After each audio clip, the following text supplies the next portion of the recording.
Mãe, a Priscila achou melhor a gente fazer a festa no salão do clube mesmo. Os pais dela pagaram tudo de última hora, então não vamos mais precisar do seu quintal nem da sua comida. Meu nome é Odete, tenho 73 anos e passei a vida inteira trazendo gente ao mundo como enfermeira obstetra no hospital municipal. Eles esqueceram que quem sabe aparar uma vida de madrugada, com as mãos sujas de sangue e o coração quieto, também sabe exatamente o que fazer quando cortam o cordão. O relógio na parede da cozinha marcava 5:30 da tarde. O sol começava a baixar, pintando o céu com aquele tom alaranjado que o Nelson, meu falecido marido, tanto amava. Faz 10 anos que o Nelson se foi e me deixou esta casa de esquina, com um quintal que toma quase meio quarteirão. Ele plantou cada muda de hibisco, ergueu o caramanchão de madeira nos fundos e construiu o forno de barro onde assávamos pão aos domingos. Quando Cássio, meu único filho, veio me procurar há 3 meses, com os ombros caídos e o olhar desviando para o chão, eu já sabia que o assunto era dinheiro. Cássio sempre teve essa mania de encolher a voz quando a conta bancária apertava. Sentou na mesma cadeira de palha onde estou encostada agora, tomou o café que eu havia acabado de coar e disse que a formatura de medicina veterinária da Isabela não teria festa. Priscila, a esposa dele, estava desempregada. Os pais da Priscila, que sempre gostaram de ostentar viagens e carros importados, alegaram que estavam com o dinheiro preso em investimentos. A menina ia colar grau e voltar para casa chorando. Eu olhei para o meu quintal, olhei para as mãos calejadas do meu filho, que apesar de tudo, eu criei com tanto suor dobrando plantões na maternidade. E ofereci o que eu tinha. Disse que faríamos a festa aqui. Eu pagaria o aluguel das mesas, das cadeiras, compraria as carnes, os doces, as bebidas. Faria o cardápio inteiro. 80 convidados. Durante 90 dias, eu não respirei outra coisa que não fosse essa festa. A Isabela vinha aqui nas tardes de terça-feira, sentava no degrau da varanda e me mostrava referências no celular. Queria luzinhas amarelas penduradas nas árvores, toalhas de linho branco, arranjos de girassóis. Eu anotei cada detalhe num caderno espiral de capa azul. Gastei quase todas as minhas economias da aposentadoria. Fui ao centro da cidade de ônibus, andando de loja em loja para encontrar o tecido exato que ela queria para as mesas. Contratei o vizinho, o seu Tarcísio, para podar a grama e pintar os muros de branco cal. O quintal ficou parecendo um pedaço do céu. A preparação da comida começou 3 dias antes. Minhas pernas, castigadas por décadas de plantões em pé nos corredores frios do hospital, latejavam de um jeito que me fazia morder o lábio para não gemer. Mas eu não reclamei uma única vez. Comprei 10 quilos de pernil, deixei marinando no vinho branco, no alho amassado no pilão e nas ervas que colhi da minha própria horta. Enrolei 600 docinhos. 600. Brigadeiros, beijinhos, camafeus de nozes que a Isabela adorava desde que tinha 5 anos de idade e roubava as raspas de chocolate da minha tigela. Na véspera, dormi apenas 2 horas. O cheiro de carne assando tomava conta da rua inteira. Hoje de manhã, o caminhão da locadora chegou e descarregou as 80 cadeiras de ferro branco e as 10 mesas redondas. Eu mesma limpei cada assento com um pano úmido, tirando qualquer poeira que pudesse sujar os vestidos das convidadas da Priscila. Coloquei as toalhas. Centralizei os arranjos de girassóis que me custaram os olhos da cara. Puxei a fiação das luzinhas pelas galhas da mangueira e da jabuticabeira, prendendo com fita e cuidado para que a iluminação ficasse suave, exatamente como minha neta sonhou. Às 4 da tarde, tomei meu banho. Vesti o vestido de crepe azul marinho que comprei especialmente para a ocasião, calcei o sapato de salto baixo que não maltratava meus joelhos e prendi o cabelo num coque firme. Passei um batom discreto e fui para a varanda esperar.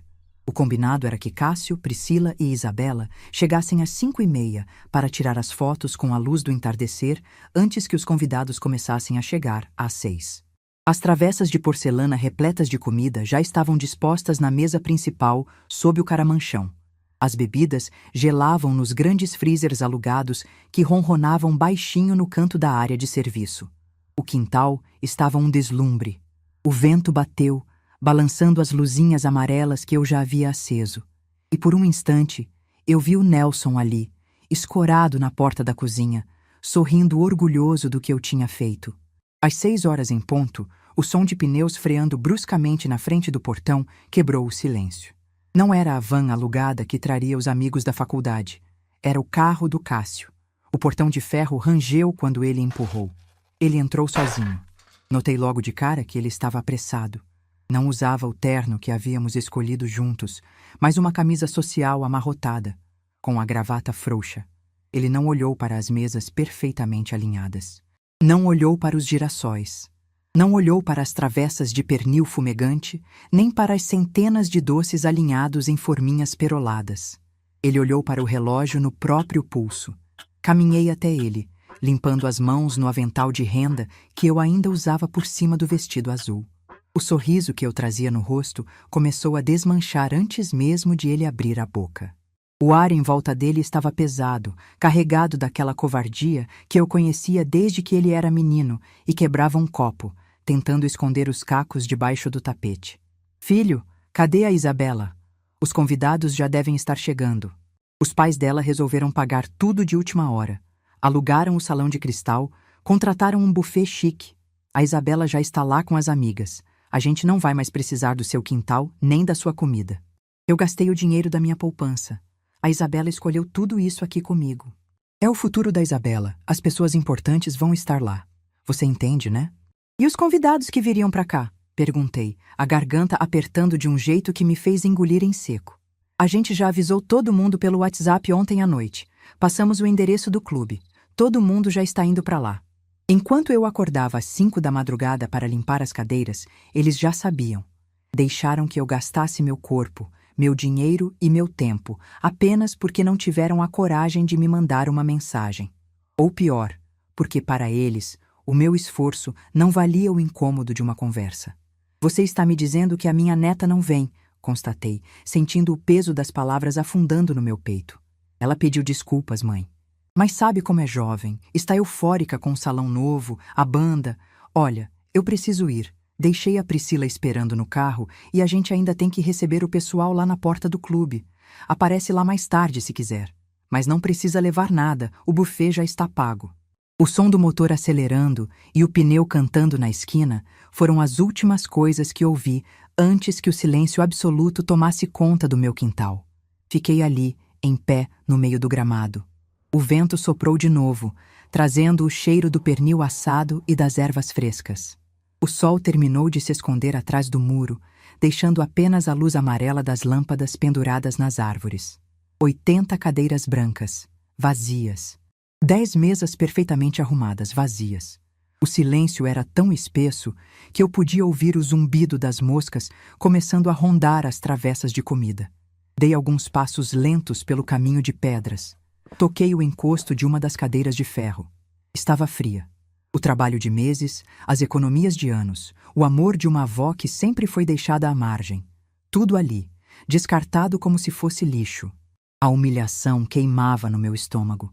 Um fogo silencioso que secava qualquer vontade de chorar. Caminhei até a mesa principal. Olhei para o bolo de 3 andares que eu mesma confeitei. Olhei para os girassóis. Eu não fui convidada para a vida deles. Fui usada como estepe, como a opção barata que se descarta assim que algo brilhante aparece. Eles me reduziram a uma velha de quintal, indigna de estar no salão de cristal dos pais da Priscila. Fui até o portão de ferro. Empurrei as 2 folhas pesadas até ouvir o estrondo metálico do trinco se fechando. Passei o cadeado. Girei a chave. O som do metal trancando reverberou na rua deserta.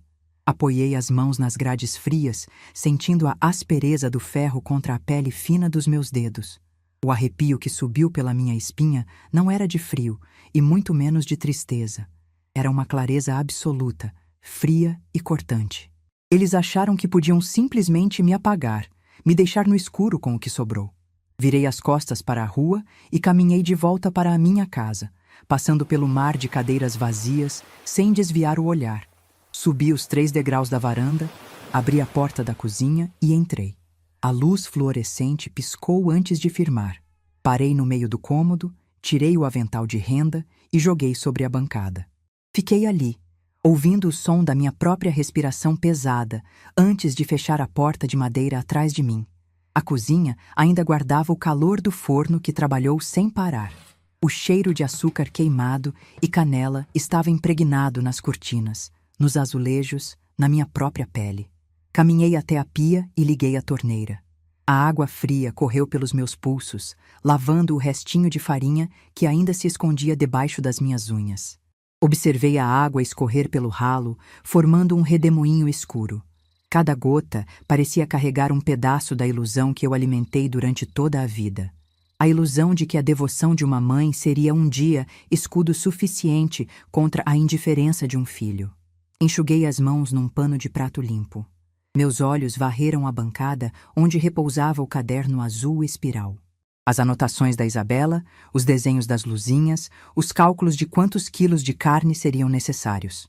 Peguei o caderno. O papel parecia mais pesado agora. Fui até a janela que dava para os fundos. O quintal iluminado parecia um palco esperando por atores que nunca chegariam. 80 lugares vazios. A fartura exposta ao relento. Eles não queriam a minha presença, não precisavam da minha comida. Para eles, eu era apenas a mulher que quebrava o galho, a velha do quintal, o plano B que se joga fora sem olhar para trás. Apertei o caderno contra o peito por um segundo, sentindo o papelão duro contra as costelas, antes de atirá-lo dentro da lixeira de alumínio num gesto rápido e definitivo. O som oco do impacto ecoou na cozinha. Fui até o interruptor e apaguei a luz da varanda.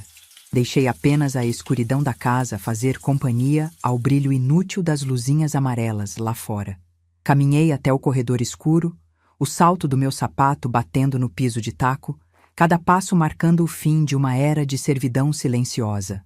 Eles me queriam fora da festa, mas esqueceram que quem preparou o banquete também sabe muito bem quem vai devorá-lo.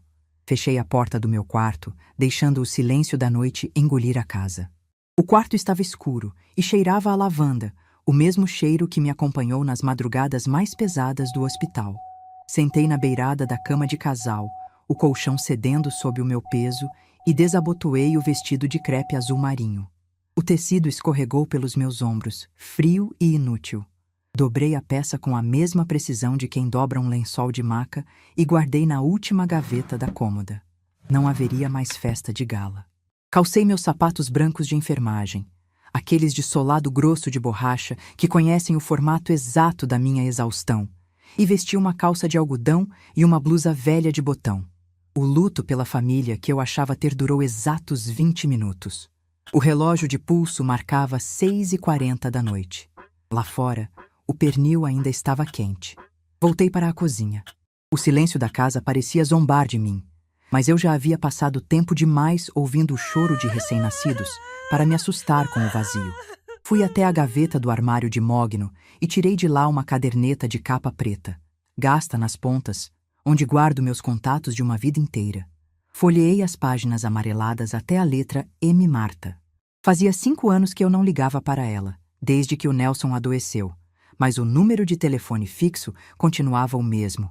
Marta foi uma das primeiras mães que ajudei a dar à luz no hospital municipal. Uma menina de 17 anos, assustada, que eu segurei pela mão enquanto o mundo parecia desabar. Hoje, Marta era a coordenadora da Casa de Acolhimento São Vicente, um abrigo no centro da cidade que recebia famílias despejadas e mulheres que não tinham para onde correr. Disquei os números no aparelho de telefone fixo pendurado na parede. O toque longo soou 3 vezes, antes de a voz rouca e cansada atender do outro lado da linha. Casa São Vicente, boa noite. Odete da maternidade. Eu tenho 10 quilos de pernil assado, 80 cadeiras vazias, 10 mesas arrumadas com toalha de linho e 600 doces finos no meu quintal. A festa foi cancelada. Eu não vou jogar comida no lixo e não vou passar a noite olhando para as paredes. Quantas pessoas você tem abrigadas aí hoje? Nós estamos com 52 pessoas esta noite, 7 crianças. O fogão industrial daqui quebrou hoje de manhã. Eu estava agora mesmo tentando ver se conseguia doação de marmitex para não dar só pão com mortadela no jantar. A senhora tem certeza? Não precisa de roupa chique, mas avisa que eles são os convidados de honra. Eu não ia deixar aquela beleza morrer no escuro. Enquanto eu arrumava as jarras de vidro em cima das mesas, ouvi o barulho do portão do vizinho. O seu Tarcísio, que passara a semana inteira debaixo de sol pintando os meus muros de branco cal, apareceu na grade que dividia os nossos quintais. Ele usava uma camisa regata e segurava uma xícara de café fumegante. Os olhos apertados tentavam decifrar o que estava acontecendo. Dona Odete? Ué, a festa não ia começar às 6? Cadê o pessoal do seu filho? O carro dele passou voando por aqui agora há pouco. Tinha me visto carregar caixas, lavar o piso de cimento, chorar de dor nas costas quando ninguém mais estava olhando. Seu Tarcísio abaixou a xícara, a indignação endurecendo os traços do seu rosto enrugado. Eu não acredito numa barbaridade dessas. Depois de tudo que a senhora fez, o seu filho não tem vergonha na cara? Eles devem chegar daqui a pouco. Você me ajuda a servir? Ninguém desperdiça comida na minha frente, muito menos comida feita pela senhora. A sensação de que as minhas mãos ainda serviam para alguma coisa. Às 7h30, o som pesado de um motor a diesel quebrou a quietude da rua. Um micro-ônibus branco, com a pintura descascada e o logotipo da prefeitura apagado na lateral, estacionou na frente do meu portão. Atrás dele, uma van escolar antiga também parou. Fui até o portão de ferro, destranquei o cadeado pesado e abri as 2 folhas largas. Marta foi a primeira a descer. Ela estava mais velha, os cabelos grisalhos presos num rabo de cavalo frouxo, mas o olhar era o mesmo daquela menina assustada da maternidade. Ela me deu um abraço apertado, com cheiro de sabão de coco e cansaço. Dona Odete, a senhora é um anjo. Eu não sabia nem como contar para eles. Homens de ombros caídos, mulheres segurando bebês de colo, idosos com passos lentos, crianças com roupas grandes demais para os seus corpos miúdos. Eles olhavam para o meu quintal iluminado como se estivessem entrando num sonho.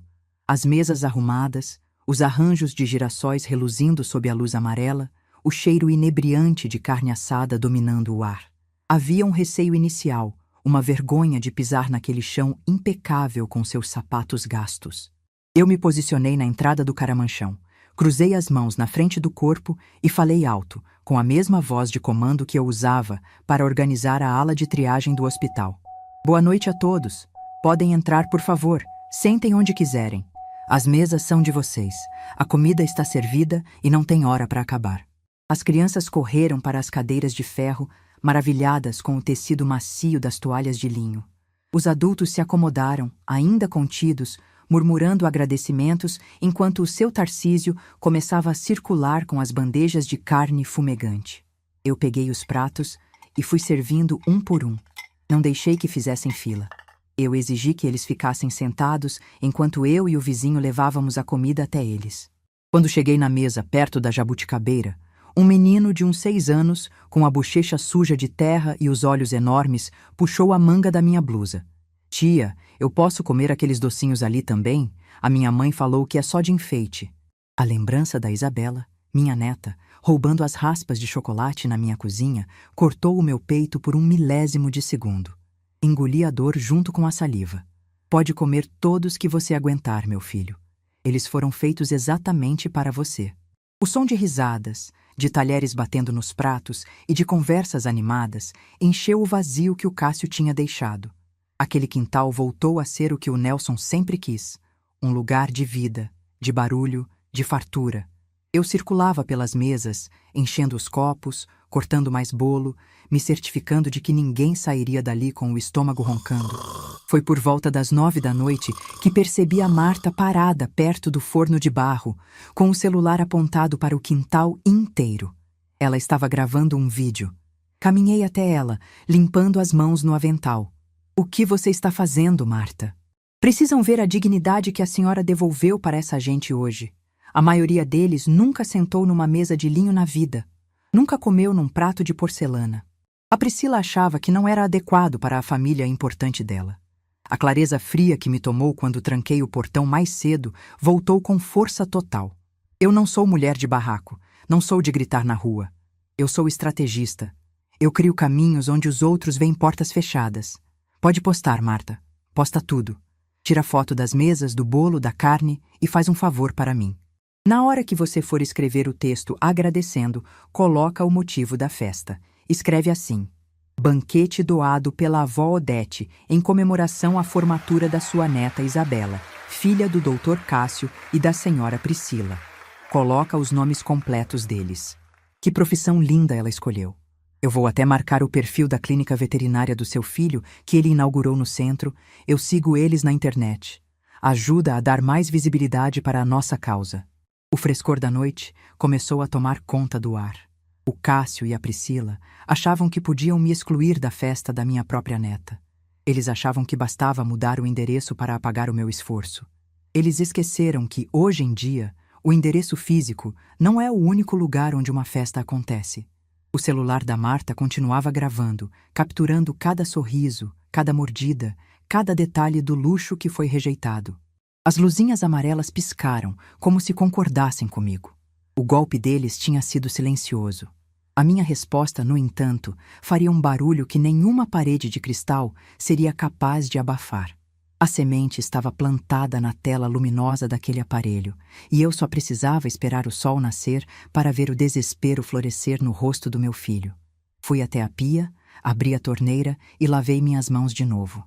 A água fria levou embora o cansaço. A velha do quintal, afinal de contas, ainda sabia exatamente como entregar uma criança para o mundo. Ou, nesse caso, como entregar a arrogância do próprio sangue de bandeja para a cidade inteira assistir. Os últimos convidados cruzaram o portão de ferro pouco depois da meia-noite. O micro-ônibus branco e a van escolar manobraram na rua estreita, deixando para trás um rastro de poeira e o eco de crianças que adormeceram com os estômagos forrados de carne assada. Fiquei parada na calçada até as lanternas vermelhas desaparecerem completamente na esquina escura.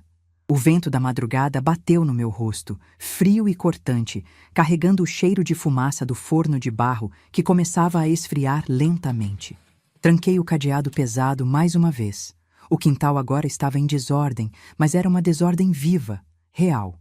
Cadeiras fora do lugar, toalhas de linho com manchas de refrigerante, guardanapos de papel amassados sobre as mesas. Seu Tarcísio já estava recolhendo os pratos sujos, empilhando a louça de porcelana com um cuidado extremo para não lascar as bordas. Caminhei até ele e peguei a outra ponta da bandeja pesada. Não trocamos mais do que 3 palavras durante a próxima hora de limpeza.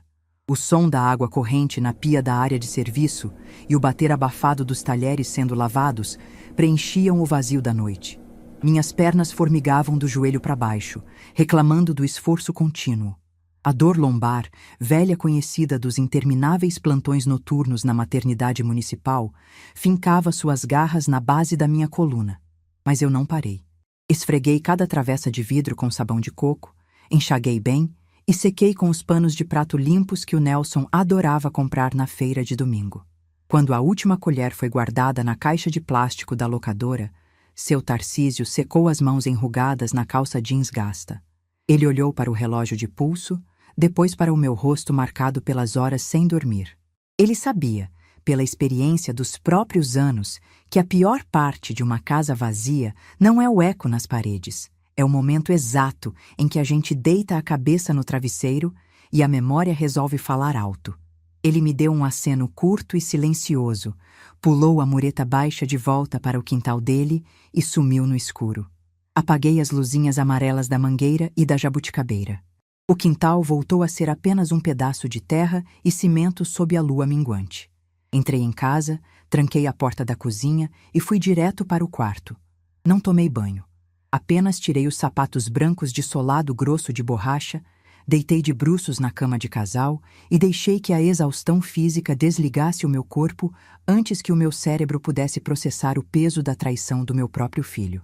Acordei com o som agudo dos pardais brigando no telhado de brasilite. O relógio digital na mesa de cabeceira marcava 5h45 da manhã. Meu corpo inteiro protestou com uma pontada aguda quando tentei me sentar. Cada músculo parecia ter sido esticado muito além do limite humano. Fiquei sentada na beirada do colchão por alguns minutos, massageando as panturrilhas doloridas com as pontas dos dedos endurecidos pelo trabalho. O silêncio da casa era absoluto e denso. O cheiro de lavanda do quarto se misturava com uma lembrança distante de açúcar queimado que ainda vinha da cozinha. Levantei devagar, calcei meus chinelos velhos e caminhei até o banheiro. Lavei o rosto com água gelada da torneira, encarando meu reflexo no espelho manchado de umidade nas bordas. As olheiras fundas e arroxeadas, os cabelos grisalhos amassados do lado direito do travesseiro. Eu era a mesma Odete de ontem à tarde, mas a ingenuidade cega de mãe tinha escorrido para sempre pelo ralo daquela pia. Fui para a cozinha. O hábito inquebrável de décadas me guiou pelos movimentos automáticos de ferver a água na chaleira, moer os grãos frescos de café e passar o pó escuro pelo coador de pano. Enchi minha caneca de alumínio amassada e sentei na cadeira de palha perto da janela basculante. O sol nascia aos poucos, clareando o gramado úmido de orvalho lá fora. As mesas desmontadas e empilhadas, as cadeiras brancas amontoadas num canto perto do muro, aguardando o caminhão da locadora chegar. O quintal estava nu. Não havia mais resquício de festa. Peguei meu celular, um aparelho antigo e pesado que o Cássio me deu de presente de aniversário há 3 anos, apenas porque o meu telefone de botão tinha parado de funcionar de vez. A tela estava trincada no canto direito, mas servia perfeitamente para o que eu precisava. Apertei o botão lateral. A tela acendeu com força, revelando uma avalanche de notificações que eu nunca tinha visto na vida. O símbolo do aplicativo de fotos, aquele que a Isabela instalou para mim dizendo que eu precisava me modernizar, estava com um círculo vermelho e um número que passava de 300 alertas. O símbolo de mensagens verdes também piscava sem parar na barra superior. Coloquei a caneca de café quente na mesa de fórmica. Apertei os olhos cansados e abri o aplicativo de fotos. A primeira coisa que saltou na tela iluminada foi o vídeo gravado pela Marta. Ela tinha editado as imagens durante a madrugada. Havia uma música suave, quase celestial, tocando de fundo. O vídeo mostrava o meu quintal perfeitamente iluminado, as mesas impecáveis com as toalhas de linho, e depois cortava bruscamente para os rostos das crianças mastigando o bolo de 3 andares, os idosos do abrigo segurando taças de vidro com suco de caju, e o sorriso banguela daquele menino pequeno com a bochecha suja de terra. Embaixo do vídeo estava o texto exato que eu mesma havia ditado para ela. A Casa de Acolhimento.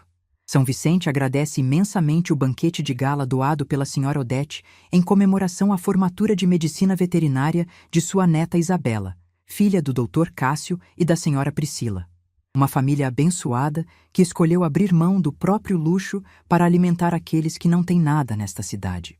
O Dr. Cássio, proprietário da Clínica Veterinária Vida Animal, provou para todos que o sucesso profissional só tem valor quando vem acompanhado da verdadeira caridade. Que exemplo maravilhoso de ser humano, escreveu uma mulher chamada Beatriz, com vários emojis de coração. O Dr. Cássio salvou meu cachorro atropelado no mês passado, e agora eu descubro que ele tem esse coração de ouro escondido. Digitou um homem logo abaixo.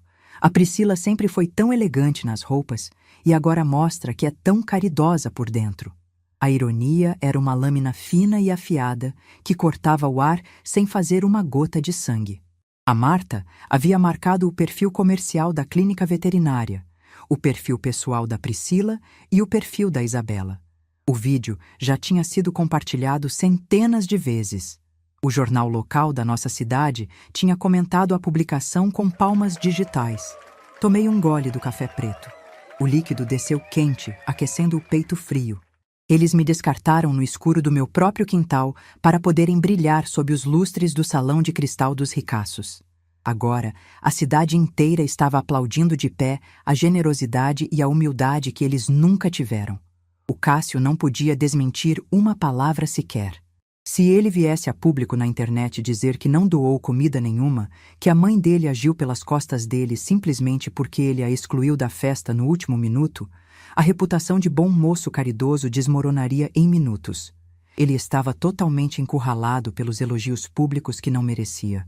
O orgulho inflado da Priscila teria que engolir a fama repentina de benfeitora de moradores de rua. A armadilha era perfeita porque dependia unicamente da vaidade desmedida deles para funcionar. Coloquei o celular de volta na mesa, com a tela virada para baixo contra a fórmica. O caminhão da locadora chegou pontualmente às 7 horas. Acompanhei o trabalho pesado dos carregadores em silêncio absoluto, assinando a via amarela do recibo de devolução quando terminaram de levar as 80 cadeiras e as 10 mesas redondas. O quintal voltou a ser apenas o quintal rústico do Nelson. Voltei para dentro de casa e tomei um banho demorado, deixando a água bem quente soltar os nós acumulados nos meus ombros e pescoço. Vesti uma calça de alfaiataria preta que guardava para ocasiões sérias e uma blusa de algodão branca recém-passada. Penteei os cabelos molhados com firmeza, prendendo os fios rebeldes com grampos escuros num coque apertado. Peguei minha bolsa de couro legítimo no cabideiro do corredor esquerdo. Fui até o quarto que o Cássio usava quando era menino. O guarda-roupa embutido de madeira maciça cheirava a naftalina velha. Abri a porta da direita, puxei a gaveta falsa escondida no fundo falso e retirei uma pasta grossa de papel pardo. Dentro dela repousava a escritura original desta casa, os recibos de impostos pagos rigorosamente em dia durante 40 anos, e uma procuração pública. A mesma procuração de plenos poderes que o Cássio me convenceu a assinar no cartório há exatos 3 meses, sob o pretexto manso de que facilitaria a papelada burocrática do inventário do pai dele. Naquela época, eu assinei o papel com as mãos trêmulas de saudade do meu marido e confiança cega no meu filho. Hoje de manhã, eu sabia perfeitamente o que aquele documento significava nas mãos de um homem que sentia vergonha de sentar na minha mesa para comer a minha comida. Caminhei 3 quarteirões inteiros até o ponto de ônibus da avenida principal. O sol das 9 da manhã já esquentava o asfalto irregular. Subi no circular lotado e sentei no banco da frente, reservado para idosos. A cidade passava agitada pela janela de vidro sujo, alheia à guerra silenciosa que estava sendo travada dentro da minha família. Desci no centro comercial, bem em frente ao antigo prédio do cartório de notas. O letreiro de letras douradas na fachada estava desbotado pelo tempo, mas o cheiro interno de papel velho e carimbo forte continuava exatamente o mesmo de décadas atrás. Empurrei a porta pesada de vidro temperado. O ar-condicionado gelado bateu no meu rosto. Fui direto à mesa do Dr. Rubens, um tabelião de cabelos totalmente brancos que estudou no grupo escolar com o Nelson na juventude. Ele levantou os olhos cansados por cima dos óculos de meia-lua, reconhecendo meu rosto quase na mesma hora. Odete, quanto tempo a gente não se vê por aqui? Sente-se, por favor. Aceita um copo de água. Eu preciso revogar uma procuração pública de plenos poderes, imediatamente. E quero dar entrada no processo legal de doação desta minha casa em vida, com cláusula inquebrável de usufruto exclusivo para mim. Você tem certeza absoluta de que quer cancelar isso agora? Vai custar algumas taxas cartorárias altas, e o processo de doação com usufruto precisa de um monte de certidões atualizadas. O Cássio não manda no meu teto, Rubens.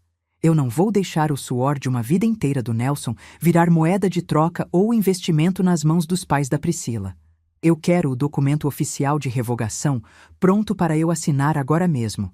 A doação nós encaminhamos em seguida, hoje ainda.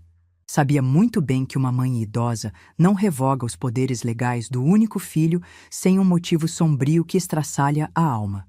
Ele não fez perguntas inconvenientes. Apenas assentiu com a cabeça, digitou alguns comandos rápidos no teclado do computador e chamou o auxiliar de cartório para imprimir as vias oficiais. O silêncio daquela sala era preenchido apenas pelo som agudo e rítmico da impressora matricial trabalhando ao fundo. Assinei meu nome completo com a caneta de tinta azul que ele me estendeu. Odete de Souza. Letras cursivas e firmes, sem tremer, sem hesitar um milímetro. O carimbo de autenticação bateu no papel com um baque surdo e pesado, oficializando a minha alforria de papel passado. Eu não era mais refém da conveniência financeira deles. A casa era minha, o chão era meu, o teto era meu. Se o Cássio quisesse dinheiro fácil para sustentar a pose de rico da esposa, teria que suar o próprio jaleco na clínica veterinária. Paguei as taxas no caixa do cartório e guardei a minha via autenticada da revogação dentro da bolsa de couro, fechando o zíper com força. O peso invisível nos meus ombros parecia ter diminuído pela metade quando empurrei a porta de vidro para voltar à rua movimentada. O sol do meio-dia castigava as calçadas de pedra do centro da cidade, mas eu sentia apenas a brisa fresca da minha própria decisão acertada. Parei na esquina movimentada para esperar o sinal de pedestres abrir. Foi exatamente nesse instante que o celular antigo vibrou no fundo escuro da minha bolsa. Uma vibração longa, desesperada e insistente. Puxei o aparelho pelo zíper lateral. A tela trincada brilhava forte sob a claridade do sol a pino. O nome Cássio piscava em letras garrafais no identificador de chamadas. Ele estava ligando.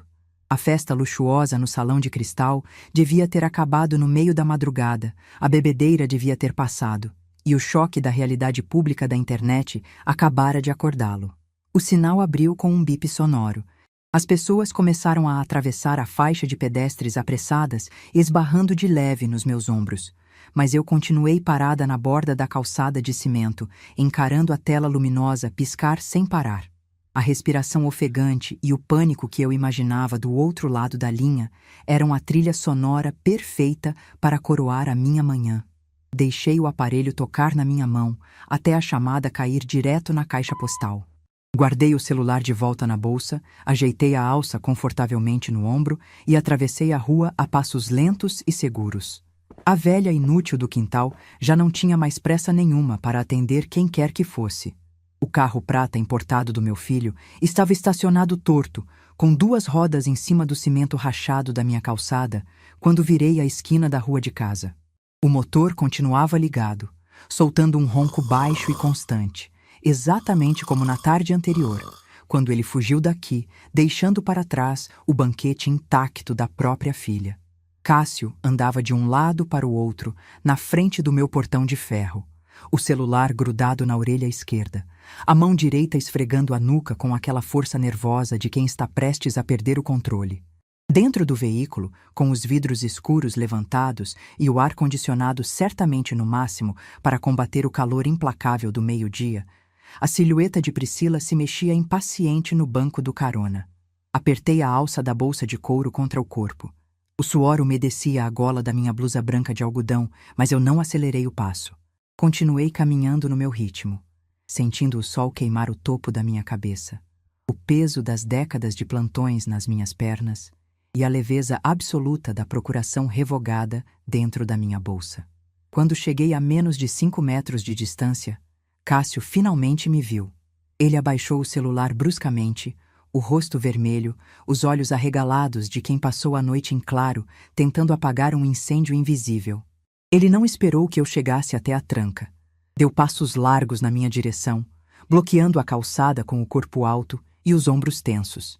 A camisa social dele não era a mesma da noite anterior, mas estava igualmente amassada e exalava um cheiro forte de perfume caro misturado com suor frio. Onde a senhora estava, mãe? Eu liguei mais de 20 vezes. O meu telefone não para de tocar desde as 6 da manhã. A senhora tem noção do que fez? O prefeito mandou mensagem para o meu WhatsApp particular, me parabenizando pela atitude nobre de doar o banquete. A recepção da minha clínica está um caos. As linhas congestionadas de gente querendo agendar consulta com o veterinário caridoso do ano. O quintal vazio se abriu diante de nós, com a grama amassada, onde as 80 cadeiras brancas haviam passado a noite e os restos de cal branco que o seu Tarcísio deixou perto do muro. Entrei devagar. O som da porta do carro importado batendo com violência na rua anunciou que Priscila finalmente havia decidido descer do seu pedestal com ar refrigerado. Dona Odete, isso passou de todos os limites. A voz aguda e estridente da minha nora cortou o ar quente do quintal. Ela marchava pelo caminho de pedras pisando duro com os saltos finos, segurando uma bolsa de grife como se fosse um escudo. A senhora arruinou a noite da Isabela. Meus pais pagaram uma fortuna pelo salão de cristal do clube. E hoje de manhã, no café, as amigas da minha filha só falavam do jantar dos mendigos que a senhora inventou de fazer nas nossas costas. Todo mundo acha que a gente financiou aquela palhaçada com gente suja no seu quintal. O contraste entre os dois era digno de pena. Priscila estava furiosa com a associação da imagem dela aos desabrigados, sentindo repulsa pela caridade que lhe foi imposta. Cássio, por outro lado, estava apavorado porque percebeu rapidamente que não podia desmentir a história sem destruir a própria reputação profissional que a mentira, acidentalmente, acabara de erguer aos céus. Palhaçada? Minha voz saiu baixa, sem o menor traço de alteração, cortando a histeria dela pela raiz. A comida foi comprada com o meu dinheiro. preparada com as minhas mãos, servida na minha casa. Vocês disseram com todas as letras que não precisavam do meu quintal nem de mim. Eu apenas encontrei convidados que soubessem o valor do que estava no prato. O rosto dela, geralmente impecável de maquiagem, mostrava as rugas de expressão que o ódio não conseguia disfarçar. A senhora colocou o nome da minha filha no meio dessa gente miserável. O que os meus pais vão pensar? O que as pessoas do clube vão pensar? A senhora vai ligar para aquela coordenadora daquele lugarzinho sujo agora mesmo e mandar apagar aquele vídeo. Se a gente pedir para retirar, vão dizer que nos arrependemos da caridade. Vão investigar. A clínica ganhou 300 seguidores em 2 horas. Tem fornecedor querendo fazer parceria de ração com a gente por causa dessa visibilidade. Cássio engoliu em seco, olhando para mim com uma mistura doentia de súplica e raiva. Mãe, a senhora precisa sustentar essa história. O Jornal da Cidade quer mandar uma equipe amanhã na clínica para me entrevistar sobre a doação. Eu preciso que a senhora confirme que a ideia de doar o banquete foi nossa, que a Priscila concordou. A senhora só precisa dizer que organizou tudo a nosso pedido. O menino que eu criei acordando de madrugada, que eu sustentei dobrando plantões em alas de emergência, estava ali, na minha frente, me pedindo para assinar o roteiro da própria mentira. Ele queria vestir a fantasia de herói construída com o meu suor. A paciência de uma mãe é um teto seguro, mas quando desaba, esmaga quem estava embaixo. Caminhei em direção ao caramanchão de madeira, o exato local onde a mesa principal de doces estava montada ontem. Parei sob a sombra fresca das trepadeiras e soltei a bolsa de couro em cima de um banco de cimento. Você quer que eu confirme a sua generosidade para o Jornal da Cidade? Repeti, saboreando cada sílaba. Você quer que eu diga que o homem que teve vergonha do meu quintal, que achou que o meu chão não era adequado para a família importante da esposa, é, na verdade, um anjo de bondade. Nós podemos até te dar um dinheiro, pagar o que a senhora gastou com as carnes e os aluguéis. Ele tentava barganhar, a voz trêmula de covardia. Dinheiro? Eu sorri. Foi um sorriso curto, seco, que não chegou aos olhos. Eu não preciso do seu dinheiro, Cássio. Assim como você não precisa mais se preocupar com a burocracia do inventário do seu pai. Os ombros largos dele caíram. Ele soltou o braço de Priscila e deu um passo vacilante na minha direção, o arrepio da compreensão começando a subir pela espinha dele. O que a senhora quer dizer com isso? O papel oficial, com as margens timbradas e o carimbo azul e pesado de autenticação, brilhou sob a luz do sol que vazava pelas folhas do caramanchão. Estendi a folha na direção dele. Cássio pegou o documento com as mãos trêmulas. Os olhos dele correram rapidamente pelas linhas impressas. A respiração dele parou no meio do peito. Revogação total de poderes. Ele sussurrou, a voz esganiçada, os dedos apertando as bordas do papel até os nós ficarem brancos. Mãe, a senhora cancelou a procuração da casa? Por quê? A gente ia vender isso aqui no mês que vem para dar entrada na casa de condomínio da Priscila. Você ia usar o chão onde o seu pai construiu a nossa vida para pagar o luxo de quem não tem coragem de olhar na minha cara. Mas o chão é meu. As paredes são minhas. Eu não sou apenas uma velha de quintal para vocês jogarem no escuro quando a luz do salão de cristal acende. Esta casa já tem doação em vida assinada, com usufruto exclusivo meu até o último dia da minha respiração. A boca dela se abriu num horror mudo. A casa de condomínio fechado, o luxo que os pais dela não podiam mais bancar e que eles planejavam arrancar de mim, havia acabado de virar pó nas mãos do marido. O chão fugiu dos pés daquela mulher.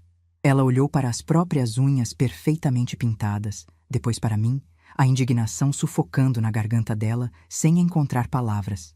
Cássio amassou a ponta do papel. A máscara de filho bom estava rachando, revelando o desespero do homem afogado em dívidas invisíveis. A senhora está me destruindo, mãe. A senhora sabe que a Priscila está desempregada. Sabe que a clínica tem contas atrasadas. A gente precisava do dinheiro dessa casa para não afundar. O desespero dele era real, assim como a minha humilhação na noite anterior havia sido. A diferença é que ele cavou o próprio buraco com paz de arrogância. Antes que ele pudesse tentar me comover com lágrimas falsas, o som áspero de um motor a diesel interrompeu a quietude pesada do quintal. O micro-ônibus branco da prefeitura estacionou exatamente na frente do meu portão de ferro, ocupando a rua estreita e bloqueando o carro importado de Cássio. O freio de mão fez aquele ruído característico de ar sendo solto. O portão de ferro, que Cássio havia apenas encostado no trinco, foi empurrado com firmeza. Marta entrou no quintal. Mas ela não estava sozinha. Atrás dela, caminhava um homem jovem vestindo uma camisa polo com o logotipo da emissora de televisão regional, carregando um microfone de espuma preta. Um cinegrafista com uma câmera pesada no ombro vinha logo atrás, a luz vermelha de gravação já piscando.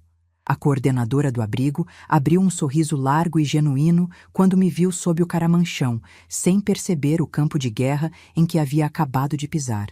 Dona Odete, me perdoe a invasão, mas nós não podíamos esperar. O pessoal da TV Brasil Central viu o nosso vídeo na internet e eles vieram correndo gravar uma reportagem ao vivo para o Jornal do Almoço. Marta apontou orgulhosa para o homem com o microfone. Então, os olhos dela caíram sobre Cássio e o sorriso dela dobrou de tamanho. Meu Deus, que providência! O Dr. Cássio está aqui, a família caridosa reunida no exato local da doação. Com um aceno rápido para o cinegrafista, ele avançou pelo gramado, encurralando Cássio e Priscila perto do forno de barro. A câmera focou diretamente no rosto suado do meu filho. Estamos ao vivo direto do quintal mais famoso da cidade hoje. A voz de locutor do rapaz ecoou pelo espaço, profissional e entusiasmada. Ele esticou o microfone em direção a Cássio, cuja expressão era a de um prisioneiro caminhando para a guilhotina. Doutor Cássio, o senhor e sua esposa Priscila abriram mão do luxo da formatura da filha para alimentar mais de 50 pessoas em situação de rua. A cidade inteira quer saber. De onde veio essa lição de humildade tão rara nos dias de hoje? O senhor se importaria de contar para a nossa região inteira como tiveram essa brilhante ideia de fazer a festa aqui, neste quintal simples? Priscila tentou se esconder atrás do ombro do marido, cobrindo o rosto com a bolsa de grife, envergonhada de ser exposta ao vivo naquele quintal que ela tanto desprezava. O silêncio do meu filho era ensurdecedor. Os segundos preciosos da televisão ao vivo passando implacáveis, enquanto o país inteiro aguardava a resposta do falso herói que não tinha para onde correr. O microfone de espuma preta continuava estendido a poucos centímetros do queixo do meu filho. A luz vermelha da câmera piscava num ritmo constante, marcando os segundos de uma transmissão ao vivo que a cidade inteira assistia na hora do almoço. O sol batia forte no rosto do Cássio, destacando o suor que escorria pela linha do cabelo e molhava o colarinho da camisa amarrotada. Ele abriu a boca. Fechou. O arrepio de pânico que subia pela espinha dele era tão visível que eu quase podia tocar. Ele olhou para a lente da câmera de televisão como se encarasse o cano de uma espingarda carregada. Doutor Cássio? O repórter insistiu. O sorriso profissional inabalável, achando que o silêncio era apenas modéstia. O pessoal de casa está esperando. Como o senhor tomou essa decisão de abrir mão de um salão de luxo para transformar o quintal da sua mãe nesse palco maravilhoso de solidariedade? Os saltos finos dela bateram nas pedras do caminho com a urgência de quem foge de um incêndio fora de controle. O cinegrafista moveu levemente o equipamento pesado no ombro, acompanhando a fuga desajeitada da mulher até ela sumir pela fresta do portão e entrar no carro prata. A porta do carona bateu com violência. Parece que a emoção é grande demais para a família. O jornalista improvisou, puxando o microfone de volta para si por um instante, com a habilidade de quem não deixa a peteca cair na televisão. A verdadeira caridade não busca os holofotes, não é mesmo? Mas nós fazemos questão de mostrar exemplos assim. Ele voltou o microfone para o Cássio. Apenas algumas palavras, doutor. O que o senhor sentiu ao ver aquelas pessoas comendo o banquete que seria da sua filha? Se confessasse que fugiu da festa por vergonha do meu chão rústico e que eu doei a comida sozinha como resposta à humilhação que ele me impôs, a clínica veterinária que carregava o nome dele viraria sinônimo de escória. Ele estava completamente preso na própria mentira, encurralado pelos elogios públicos que não merecia e que não tinha coragem de negar. Dei 2 passos para a frente, saindo da sombra fresca do caramanchão.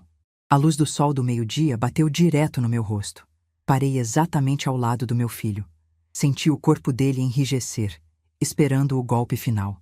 Esperando que eu tomasse o microfone das mãos do repórter e gritasse a verdade para toda a região, destruindo a reputação dele de uma vez por todas. Mas eu não sou mulher de gritar. Eu ajo. Com licença, moço, eu disse com a voz mansa, olhando diretamente para a lente escura da câmera. O meu filho sempre teve essa dificuldade imensa de falar sobre as próprias virtudes. Ele é um homem de poucas palavras. Pousei a mão direita sobre o ombro esquerdo do Cássio. Os músculos dele estavam duros como pedra sob o tecido úmido da camisa social. Não é, Cássio? Ele fez absoluta questão de que nenhum pedaço daquele pernil assado fosse jogado fora. Ele me disse: Mãe, o nosso quintal tem espaço de sobra para quem realmente precisa. A ideia de convidar o abrigo foi o resultado direto da decisão dele de não usar mais este espaço para a festa. A senhora deve ter muito orgulho do homem que criou Dona Odete. Ele apenas assentiu com a cabeça, um movimento robótico, trêmulo, com os olhos vazios de quem acabou de assinar a própria sentença. O repórter fez o encerramento da matéria, elogiando mais uma vez a iniciativa brilhante da clínica veterinária Vida Animal, e o cinegrafista abaixou a câmera. A luz vermelha finalmente se apagou. O encanto da televisão se desfez em poucos segundos. Marta veio até mim, apertou minhas mãos calejadas com força e agradeceu mais uma vez pelo jantar da noite anterior, totalmente alheia à guerra fria que havia acabado de acontecer a centímetros do nariz dela. A equipe da emissora guardou os longos cabos pretos no micro-ônibus da prefeitura e partiu, levando a coordenadora de volta para o centro da cidade. O portão de ferro bateu.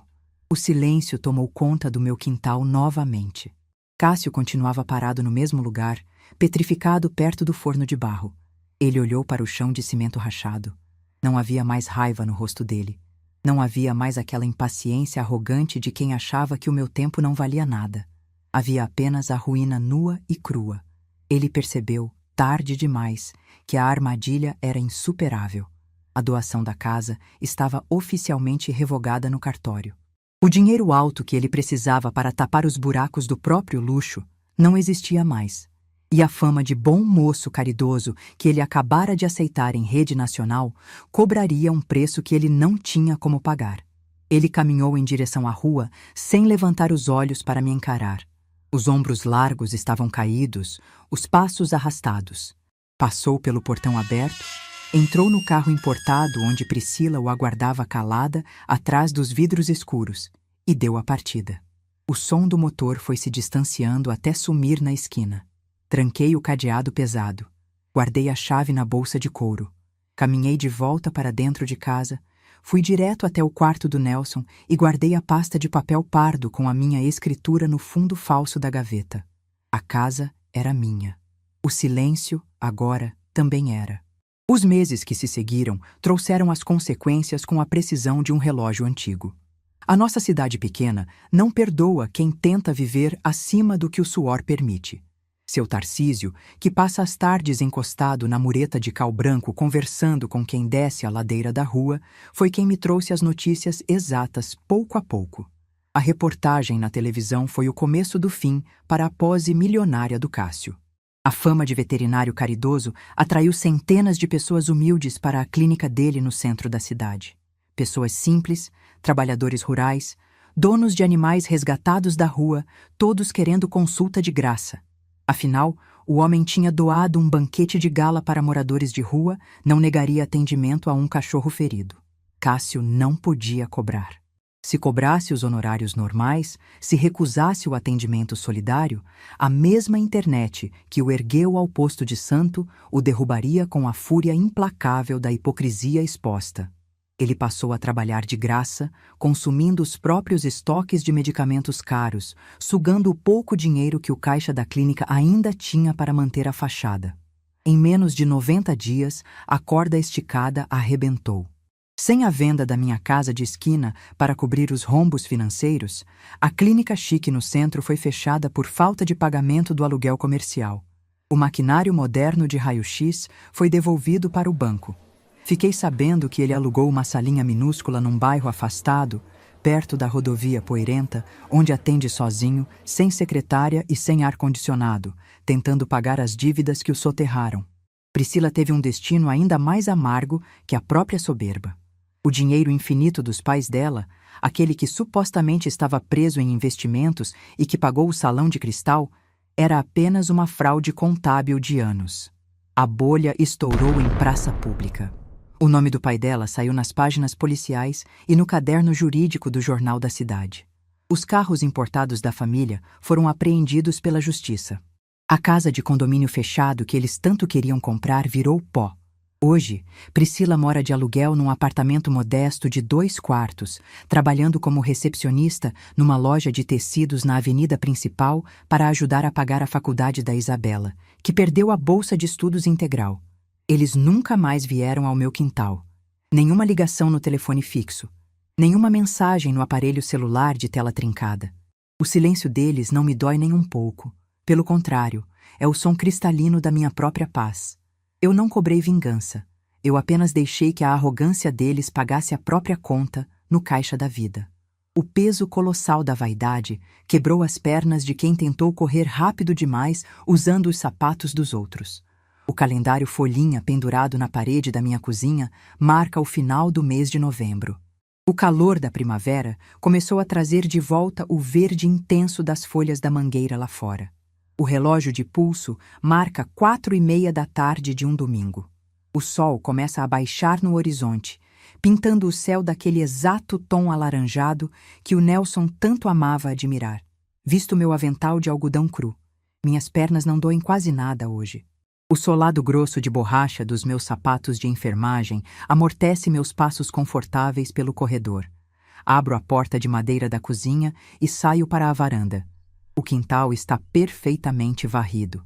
Não há 80 cadeiras brancas de ferro. Não há mesas redondas alugadas. Não há toalhas de linho. Caminho devagar pelo caminho de pedras até o caramanchão rústico de madeira. O forno de barro, que o Nelson construiu com as próprias mãos calejadas há 30 anos, está aceso. O cheiro de lenha de eucalipto queimando se mistura com o aroma doce da massa fermentada. Seu Tarcísio está encostado na mureta divisória, segurando uma xícara esmaltada de café preto recém-coado, esperando a fornada do dia sair. Abro a porta pesada de ferro do forno com um pano grosso dobrado. O calor bate no meu rosto, seco e extremamente acolhedor. Puxo a assadeira de alumínio amassada. 3 pães grandes, redondos, com a casca dourada e perfeitamente crocante. O cheiro de pão quente toma conta da rua inteira. Pego a faca de serra grande. Corto uma fatia generosa do pão ainda fumegante. A fumaça sobe no ar fresco do entardecer. Passo uma camada de manteiga, que derrete imediatamente e escorre pelas bordas rústicas da casca. Caminho até a mureta branca e entrego a fatia na mão do seu Tarcísio, que sorri largo e assente com a cabeça num agradecimento silencioso de quem conhece o valor das coisas simples. Volto para debaixo do caramanchão. Corto uma fatia para mim. Sento no banco de madeira áspera, o mesmíssimo lugar onde o Cássio tentou barganhar o próprio perdão inútil meses atrás. Mordo o pão. O sabor da massa quente, feita com o meu próprio tempo, assada no meu próprio fogo, alimenta apenas quem sabe reconhecer o valor do chão onde pisa. Mastigo devagar, observando um bem-te-vi solitário pousar no galho mais alto da jabuticabeira. O vento leve balança as folhas verdes. A casa é minha. O quintal é meu. E o pão que eu asso, hoje, eu divido apenas com quem tem a decência e a honra de entrar pelo meu portão de ferro sem pedir que eu me esconda na escuridão.